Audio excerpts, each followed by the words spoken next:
네, 오늘 우리에게 주신 하나님의 말씀은 사도행전 5장입니다. 사도행전 5장 33절에서 42절의 말씀이 되겠습니다.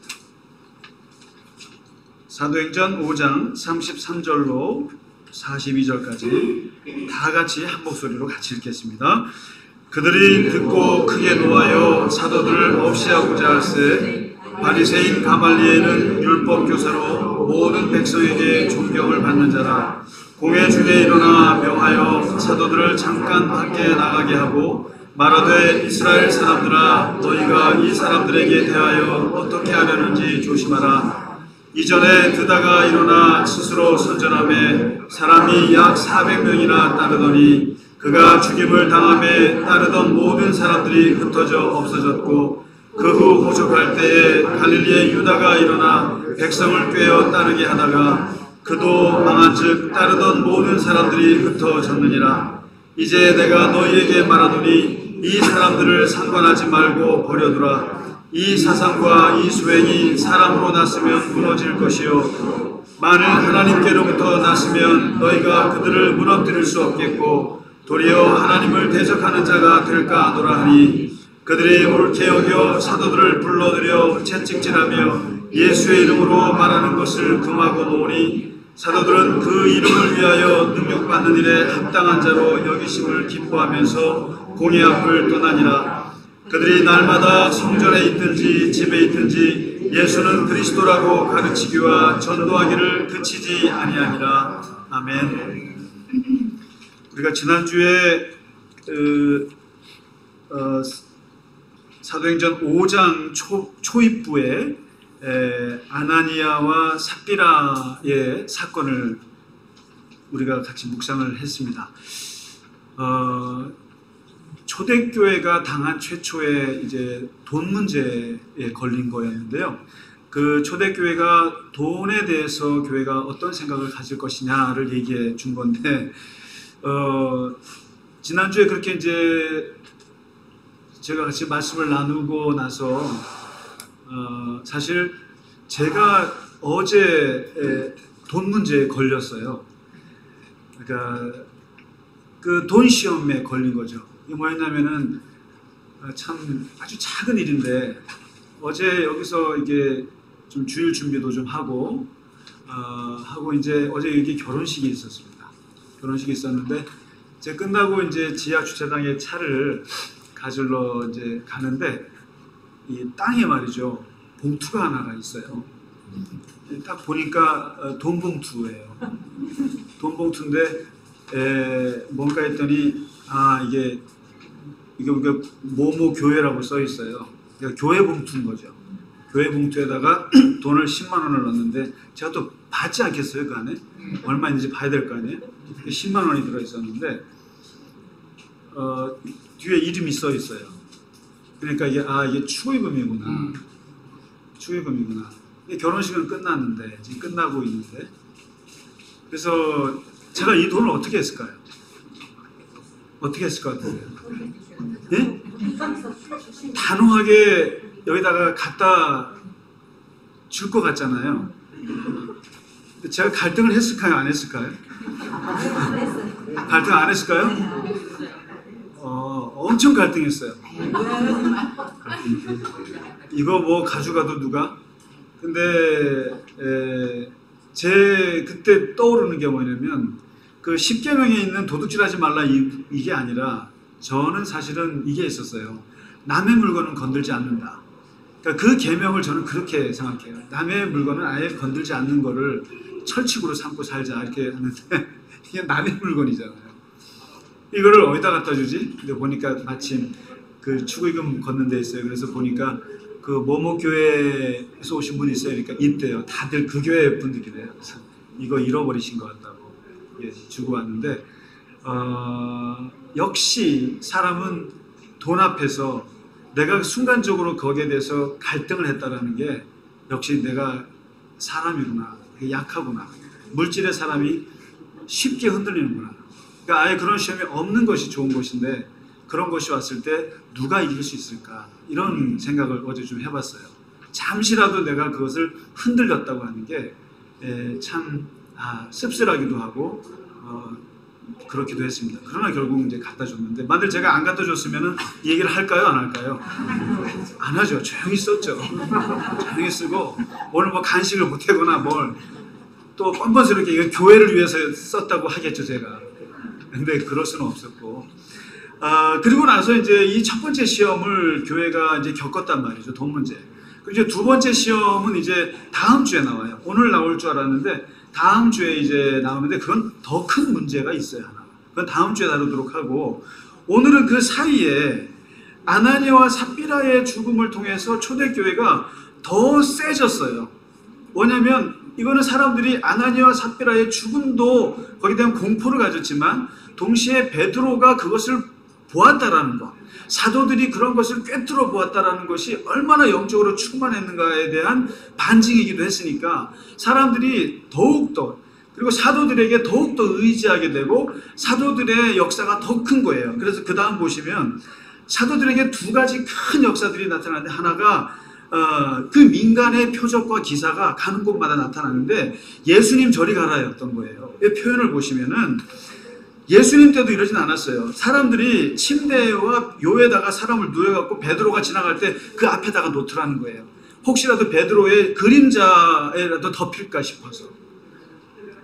복음서에 그런 거 보셨어요? 예수님 그림자 한번 밟아보겠다고 그런 사람이 있어요? 없었어요. 근데 베드로는 그 베드로의 그림자에라도 한번 덮이고 싶어하고 사람들이 그 옆에다가 침대를 놓을 정도니까, 그 베드로와 사도들의 그 치유하는 능력이 대단했던 거죠. 그래서 사람들이 전부 다 데리고 와서 베드로 앞에 놓는 이런 일들.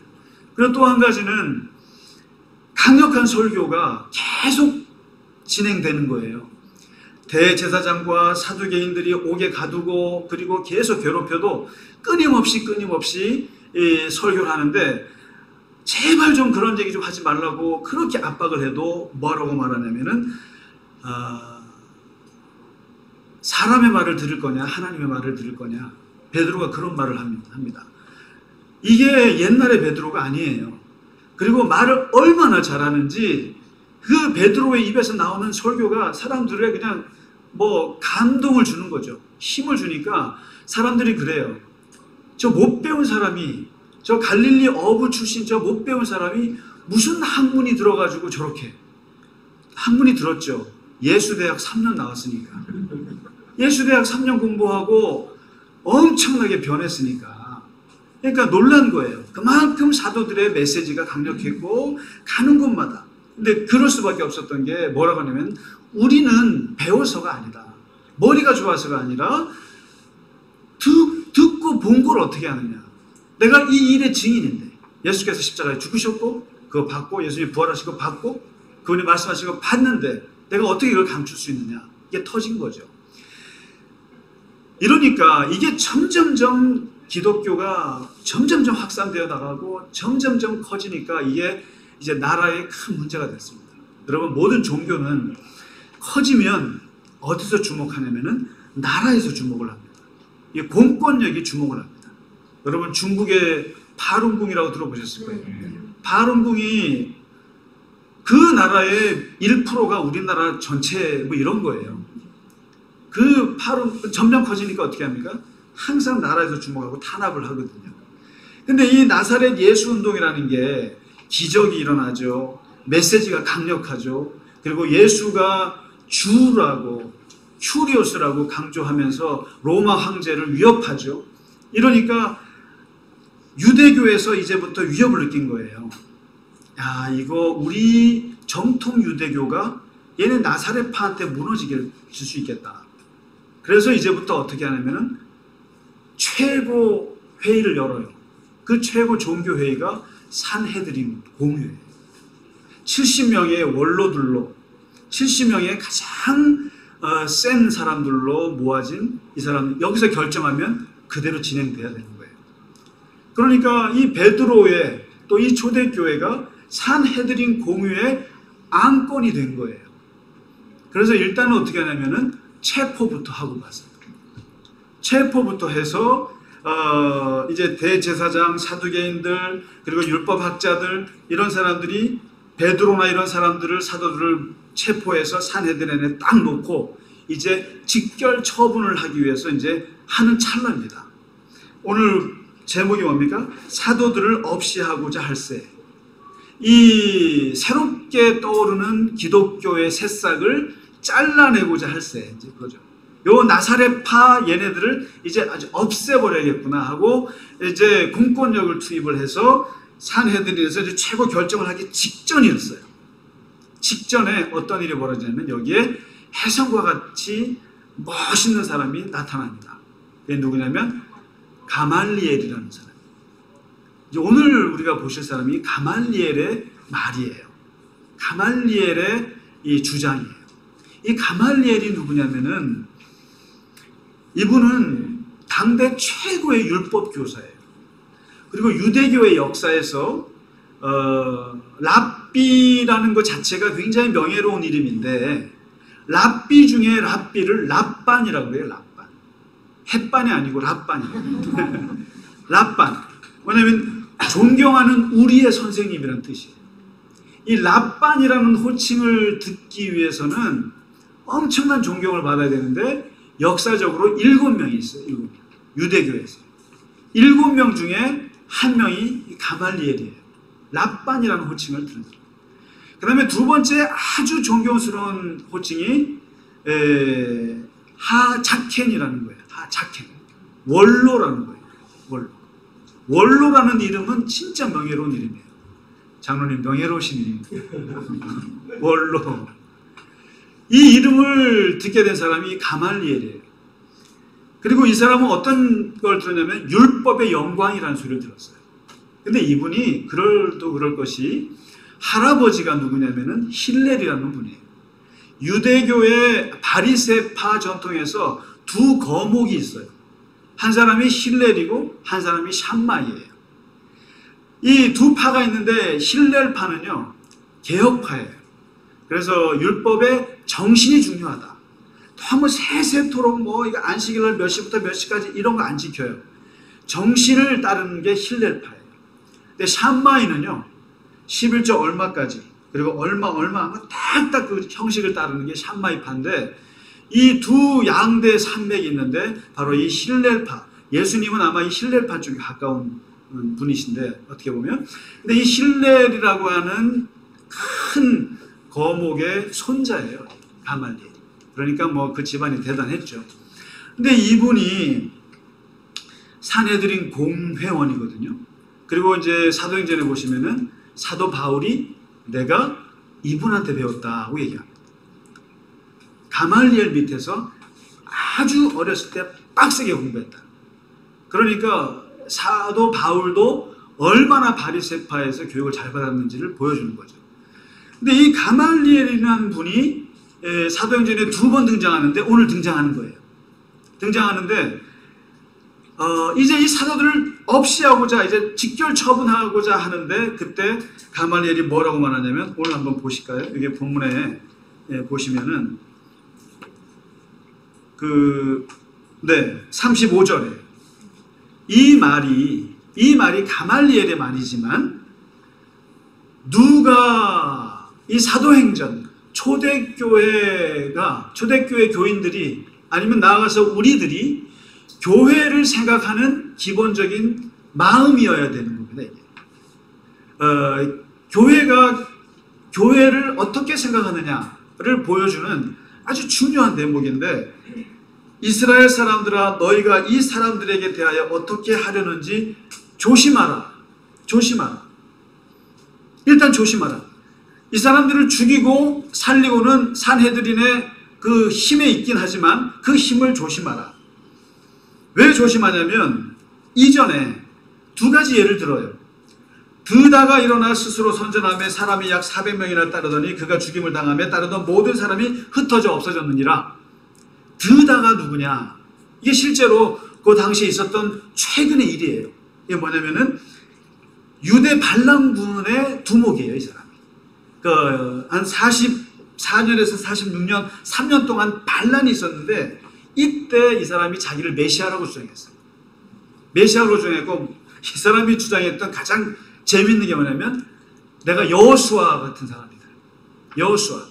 내가 한번 손을 들면 이 여호수아가 요단강을 건너간 것처럼 나도 요단강을 가를 수 있다고 주장했던 사람이에요.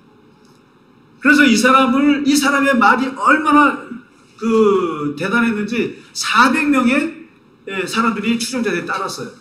그래서 요단강을 가르는 사람이다. 이 사람이 메시아다. 그래서 이 드다가 요단강에다 사람을 모아놓고 이제 요단강을 건너는 이 가르는 그거를 하려고 했어요.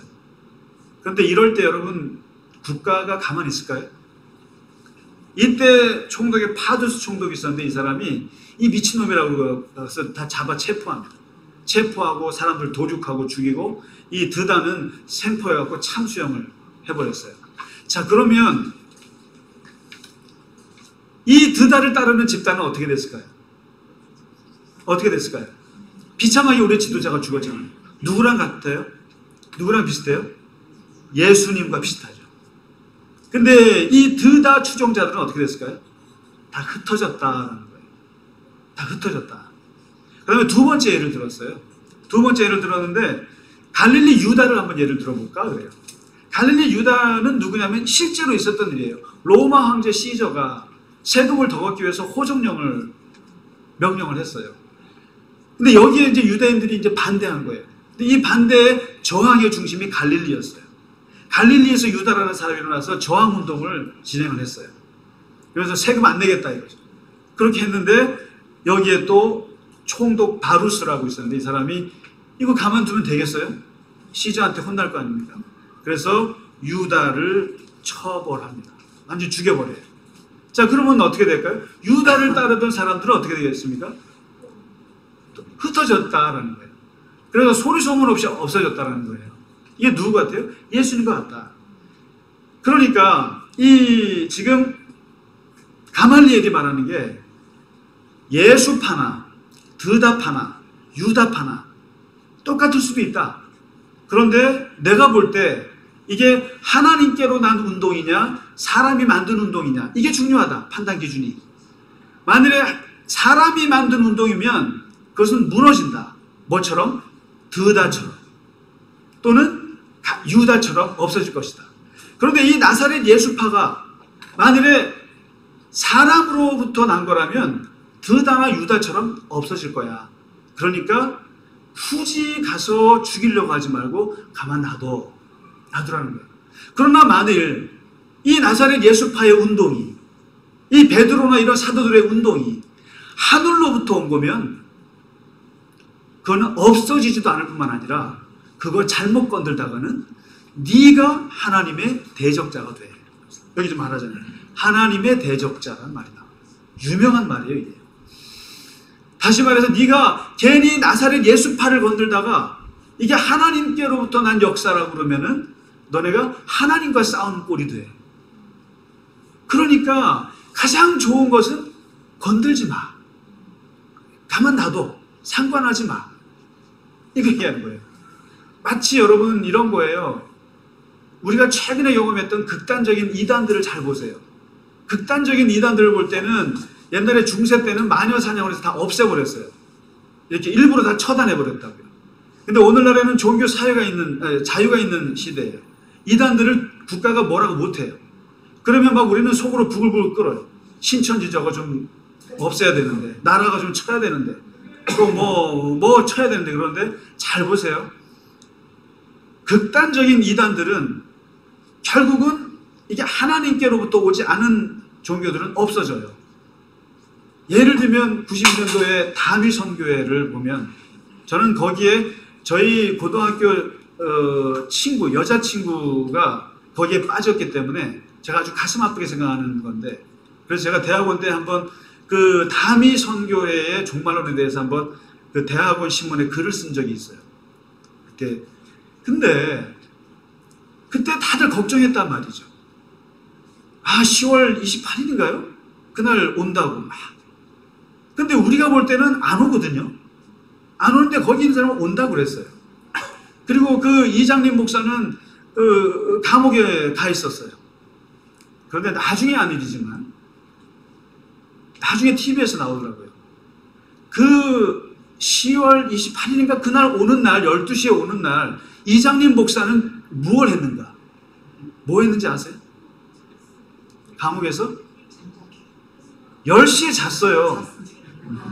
10시에 보다가 잤대요. 뭐냐면 정작 자신을 믿지 않았던 거예요. 그런데 수많은 사람들을 호도해서 재산 다 바치고 가정 다 파괴하고 그렇게 해서 그 허황된 그걸 가져온 거예요. 이게 드다지 뭐예요. 이게 바로 유다 같은 거예요. 사람으로부터 말미암은 종교나 사람으로부터 말미암은 어떤 운동도 어느 순간 때가 되면 무너지게 되어 있다는 거예요. 그게 안 된다는 거예요. 그래서 지금 가말리엘은 중요한 얘기를 하는데 여기 보면 그래서 이 사람들을 상관하지 말고 버려두라. 이 가말리엘의 말 속에는 뭐가 있냐면은 예수님의 산상수훈 속에 있는 7장에 있는 비판하지 말라는 말이 있어요. 사람이 사람을 함부로 심판하지 말라는 거예요.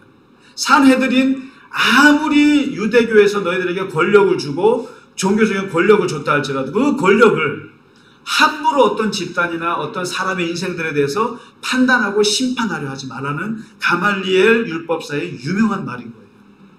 조심하라는 거예요. 사람은 누구도 함부로 사람을 심판해서는 안 된다. 그리고 심지어는 자기 자신에 대해서도 함부로 판단해서는 안 되는 거거든요. 자기 자신. 나는 맨날 게을러, 나는 왜 성격이 이래라고 하면서 자기 자신을 판단하는데 그것도 사실상 하나님은 원하지 않으시는 걸 수도 있어요. 하나님의 백성인 내가 내 길을 내가 모르기 때문에 나를 함부로 판단하거나 심판해서는 안 되는 거거든요. 왜 사람들이 자살하고 죽느냐면은 자기를 심판해서 그래요. 남을 심판하지 말라는 건 당연한 것이고. 그러니까 지금 이 가말리엘은 그 종교인들의 교만성, 그 종교인들이 가지고 있는 잘못된 심판, 우리는 심판할 수 있다고 생각하는 것을 다 원론적으로 차단하는 거예요. 그러면서 차칫 이 나사렛 예수 운동이 하나님께로부터 났으면 너희가 하나님께 대드는 꼴이 된다. 이 대표적인 사람이 누구겠습니까? 바로 사도 바울이었잖아요. 사도 바울은 자기의 손으로 이 예수 믿는 사람들을 죽이려고 했었던 사람이거든요. 근데 결국에는 이게 사도행전 9장에서 예수님이 뭐라니까 왜 나를 핍박하느냐 그래서 하나님을 핍박하는 게 되거든요.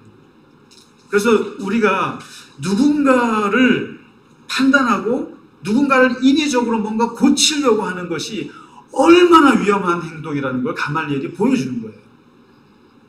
그래서 성경에서는 교사가 되지 말라고 그랬어요. 목사가 되지 말라고 하죠. 누군가를 가르쳐서 교정하려고 하는 거 되게 위험한 거예요. 사실 굉장히 위험한 거거든요.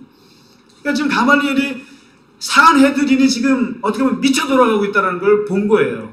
이 사람들이 이성을 잃었어요.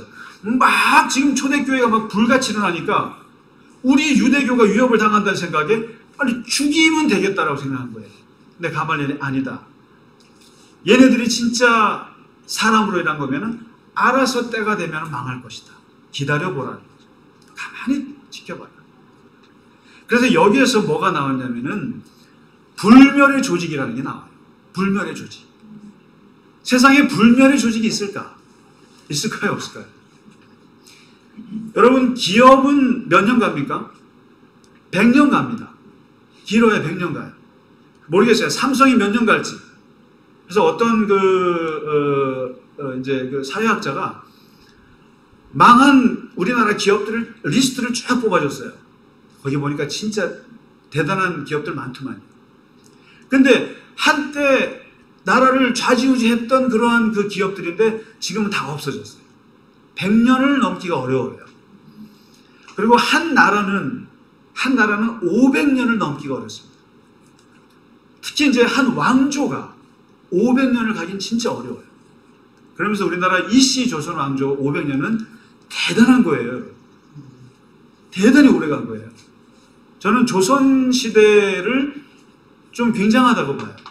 어떻게 길어 500년을 갈 수 있었을까? 아시죠 여러분? 제국의 역사를 보세요. 한 왕조, 한 같은 성을 가진 왕조가 100년 넘어가기 어렵거든요. 어려운데. 그러니까 나라는 500년 가기 어려운데 이 사회학자들이나 역사학자들이 연구해 보니까 이상하게 몇천 년을 가는 조직이 있더라 이거. 몇천 년을 가는 조직. 그 조직이 무슨 조직인가? 종교 조직이라는 거. 종교 조직이. 기업도 100년 못 가고 나라도 500년을 못 가는데 어떻게 수천 년, 최소한 기독교는 2000년을 왔잖아요. 2000년을 왔어요. 그럼 유대교는 몇 년 왔어요? 4000년을 온 거죠. 이렇게 몇천 년을 올 수 있었던 종교라는 조직은 도대체 뭐가 있길래 그렇게 오래 갔느냐라는 거예요. 아무리 지금 사도들을 없이 하려고 하고 아무리 산헤드린에서 나라에서 공권력을 해서 핍박하고 없애려고 해도 없어지지 않는 이유가 무엇이었는가?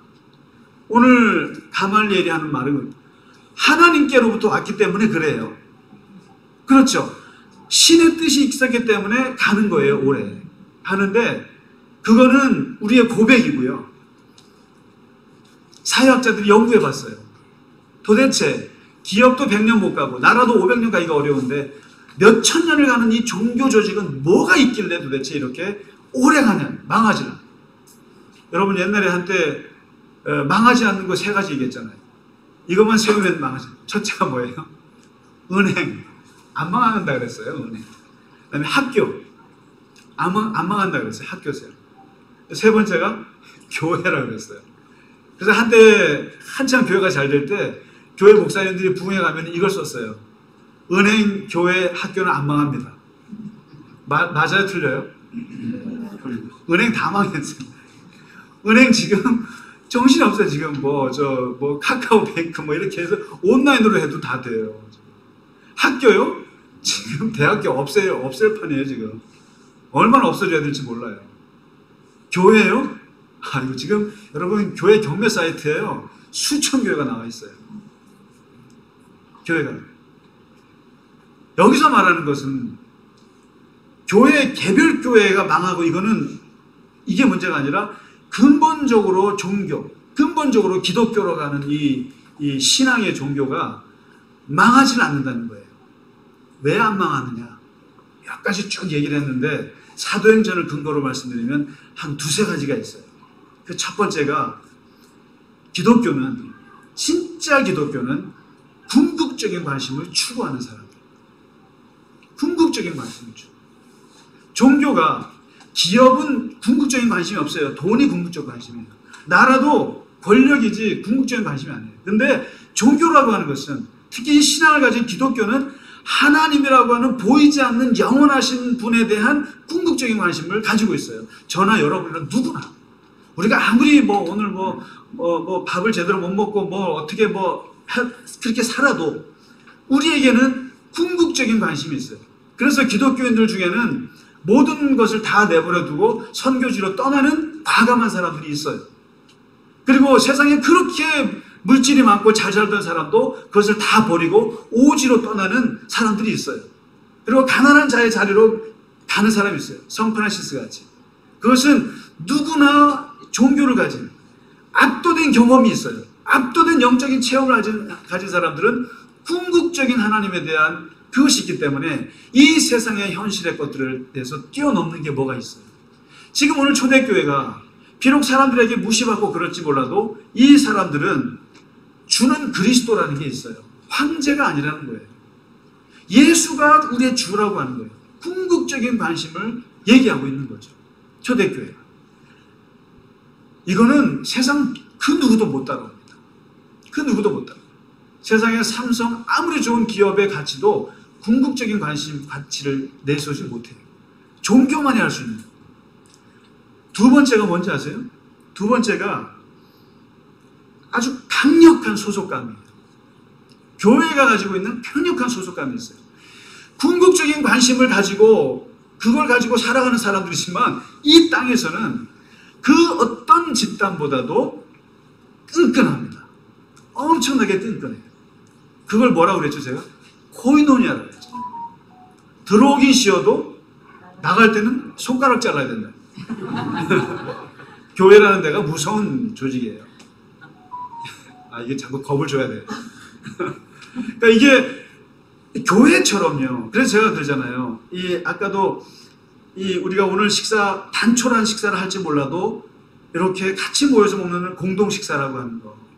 이건 초대교회부터 지켜왔던 엄청난 거예요. 여러분 테이블 펠로우십이라고 하는 것은 이게 신학적인 용어예요. 모든 예수님의 가르침은 테이블에서 나왔어요. 모든 예수님의 가르침과 사랑은 다 테이블에서 밥 먹다가 나왔다는 걸 아셔야 돼요. 그래서 세상 사람들이 밥 먹는 거하고 달라요. 우리가 먹는 밥은 엄청난 밥이에요. 김밥. 어마어마한 밥이에요.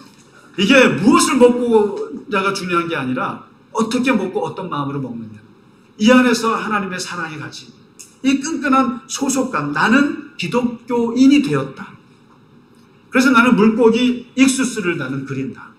나 익수수야. 나 익수수에 있어. 나는 기독교인이야. 나는 예수쟁이라고 하는 이 소속감. 그래서 그 로드니 스탁이라고 장로님께 빌려드린 그리스도교 탄생이라고 하는 그 책에 보면은 그분이 사회학자인데 어떻게 그렇게 미미했던 기독교가 로마 제국의 국가 종교가 될 수 있느냐 200년 만에 그것을 추적해낸 책이에요 이게요. 근데 로드니 스탁이라고 하는 사회학자가 뭐라고 했냐면은 교회가 가지고 있는 가장 강력한 소속감이었다는 거예요. 소속감. 누가 뭐라 그래도 나는 교회에 소속되고 예수에게 소속되고 나는 하나님께 소속되었다고 하는 이 소속감을 다른 어느 집단도 못 따라온다는 거예요. 저는 갈릴리 교회가 그러할 줄로 믿습니다. 그러니까 서로가 힘들 때 고난을 받았잖아요. 200년 동안. 핍박을 받을 때 서로 그 소속감 때문에 이겨낸 거예요.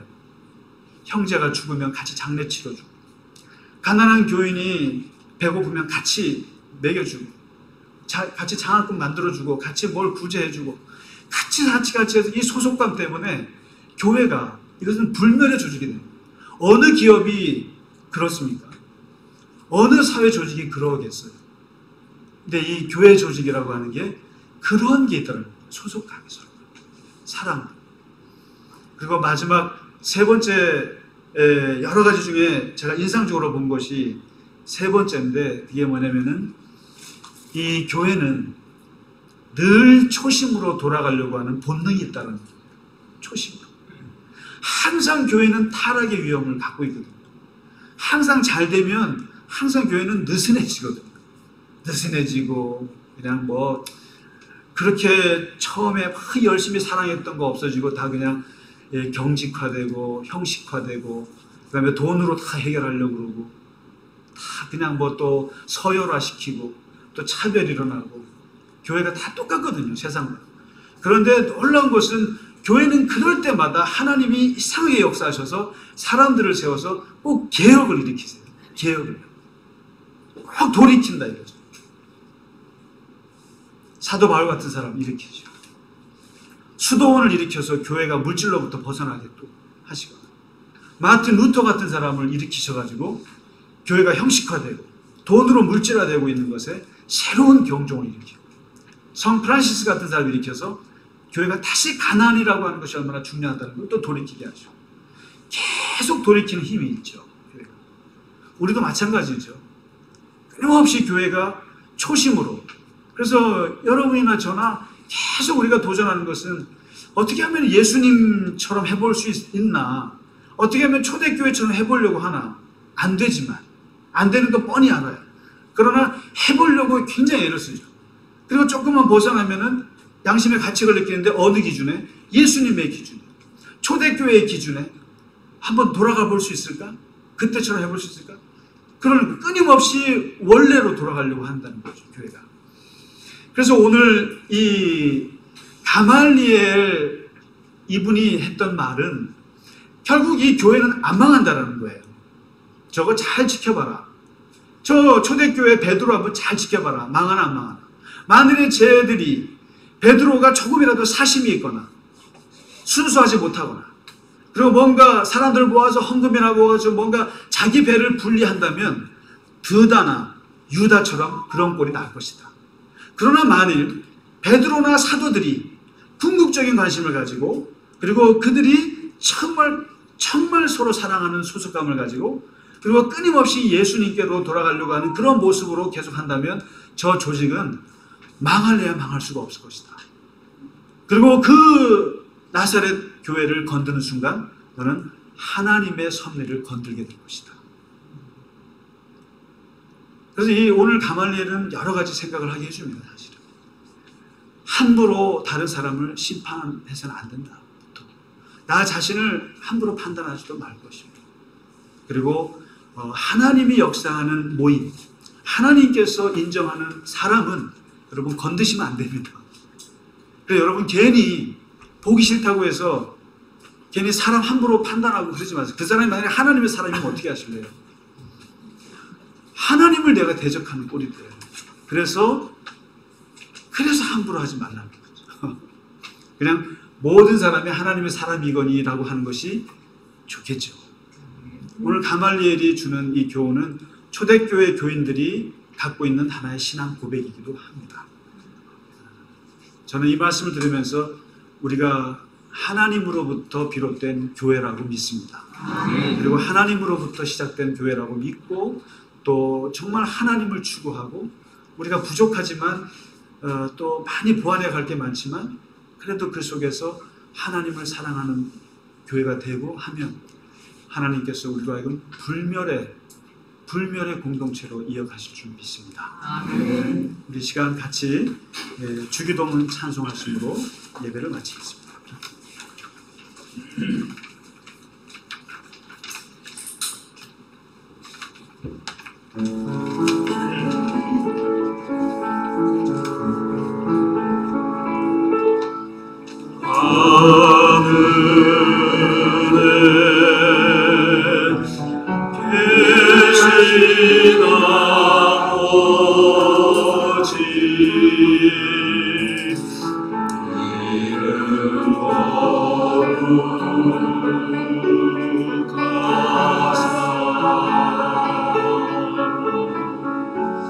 주님 나라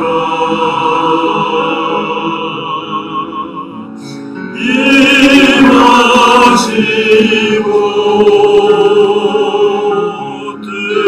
뜻이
하나님 아버지, 우리가 심히 이 땅에 살며 우리의 발을 땅에 딛고 사는 존재이나 그러나 우리의 영과 우리의 정신과 우리의 눈은 궁극적인 하나님을 바라보며 이 땅을 살아갈 수 있도록 우리를 인도하여 주시옵소서. 하나님 아버지, 또한 이 땅에서 하나님의 교회로 세우심을 받아서 하나님의 끈끈한 사랑으로 하나 되게 하여 주옵시고 하나님의 크신 은혜 가운데 하나님의 깊은 백성으로서의 소속감을 가지고 살아갈 수 있도록 하나님 저희를 도와주시옵소서.